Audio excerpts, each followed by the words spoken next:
അതെ, സ്പീച്ച് തെറപ്പിക്ക് പോയിട്ട് വീട്ടിൽ വന്ന് പ്രാക്ടീസ് ചെയ്യാൻ അല്ലെങ്കിൽ ജനറലൈസ് ചെയ്യാൻ പ്രത്യേകിച്ചൊന്നും അവർ പറഞ്ഞു തരുന്നില്ലെങ്കിൽ something is wrong there.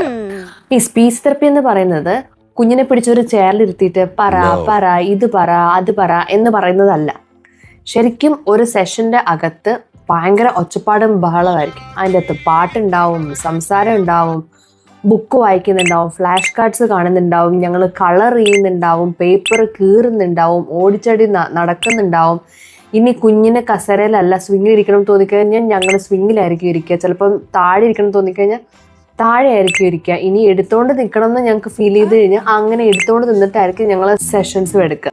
But ഈ പറഞ്ഞ എല്ലാത്തിനും ഒരു ഗോൾ ഉണ്ടാവും. എല്ലാ ഗെയിംസിനും ഒരു പേർപ്പസ് ഉണ്ടാവും.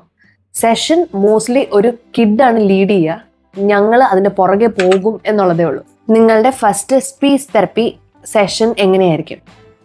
ആദ്യം കുഞ്ഞിൻ്റെ ഫുൾ ഹിസ്റ്ററി ഞങ്ങൾ കളക്ട് ചെയ്യും. ദെൻ ഒരു സ്റ്റാൻഡർഡൈസ്ഡ് ആയിട്ടുള്ള അസസ്മെൻ്റ് ഉണ്ടാവും. അതിൻ്റെ അകത്തൊരു ടെസ്റ്റ് മെറ്റീരിയലായിരിക്കും അസസ് ചെയ്യുക. മോസ്റ്റ്ലി കുഞ്ഞിൻ്റെ കറക്റ്റ് ഏജും ലാംഗ്വേജ് ഏജും തമ്മിലുള്ള ഗ്യാപ്പ് കണ്ടുപിടിക്കാനാണ് അത്. ഇനി ആ ഗ്യാപ്പ് കണ്ടുപിടിച്ച് അവിടെ നിന്നിട്ടാണ് ഞങ്ങൾ ഗോൾസ് സെറ്റ് ചെയ്യുന്നത്.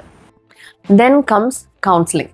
ഈ കൗൺസിലിങ്ങിൽ കുഞ്ഞിൽ ഞങ്ങൾ കണ്ടതും ഈ ഹിസ്റ്ററി വെച്ച് കളക്ട് ചെയ്തതും പിന്നെ ഈ അസസ്മെൻ്റ് എടുത്തതും ഈ മൂന്നും കൂടെ ഞങ്ങൾക്ക് എന്താണ് അണ്ടർസ്റ്റാൻഡ് ചെയ്യാൻ പറ്റുന്നത് അല്ലെങ്കിൽ ഡയഗ്നോസിസ് തരാൻ പറ്റുന്നത് എന്നുള്ളത് നിങ്ങളോട് ഞങ്ങൾ പറയും. ഓൾമോസ്റ്റ് ആഫ്റ്റർ 3 to 5 സെഷൻസ് കഴിയുമ്പോഴത്തേനും കുഞ്ഞിൽ ഞങ്ങൾ അൺഅഡ്രസ് ചെയ്തതോ അൺനോട്ടീസ് ചെയ്തതോ ആയിട്ടുള്ള ബിഹേവിയേഴ്സ്, അവൻ്റെ ഇൻട്രസ്റ്റ്, അവൻ്റെ ഏരിയ ഓഫ് കളികളൊക്കെ ഞങ്ങൾക്ക് ഓൾമോസ്റ്റ് മനസ്സിലാകും.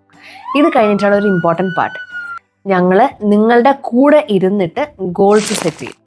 ഓക്കെ, ഒരു കറക്റ്റ് ആയിട്ടുള്ള തെറപ്പിസ്റ്റിനെ എങ്ങനെ നമുക്ക് കണ്ടുപിടിക്കാം അല്ലെങ്കിൽ എങ്ങനെ അറിയാം? സെഷനിൽ എന്ത് ഗോൾ എടുക്കുന്നു എന്നുള്ളത് പാരൻ്റായ നിങ്ങളോട് എക്സ്പ്ലെയിൻഡ് ആയിരിക്കും. പിന്നെ കുഞ്ഞ് എന്താണ് ആ ഗോളുമായിട്ട് റെസ്പോണ്ട് ചെയ്തെന്നുള്ളത് സെഷൻ കഴിയുമ്പോൾ പറയും. മെയിൻലി സെഷനിൽ ചെയ്യുന്ന ഗോള് വീട്ടിൽ ജനറലൈസ് ചെയ്ത് പ്രാക്ടീസ് ചെയ്യാനുള്ള ആക്ടിവിറ്റീസ് ആ തെറപ്പിസ്റ്റ് തന്നിരിക്കും. വീട്ടിൽ ജനറലൈസേഷനും പ്രാക്ടീസും ഇല്ലാതെ ഡെയിലി ഒരു 45 മിനിറ്റ്സ് തെറപ്പി എടുത്തതുകൊണ്ട് മാത്രം nothing change. So home is the therapy, parent is the therapist. അപ്പം നിങ്ങൾ എന്തൊക്കെ ചെയ്യണം, നിങ്ങൾ എവിടെ നിന്ന് തുടങ്ങണം, എന്തൊക്കെ ചെയ്യാം എന്നൊരു ഗൈഡൻസ് തരുന്ന ഒരാളാണ്. സ്പീച്ച് തെറപ്പി റൂം എപ്പോഴും സിംഗിങ്, ഡാൻസിങ്, ലാഫിങ്, ക്ലാപ്പിങ്, സ്ലീപ്പിങ്.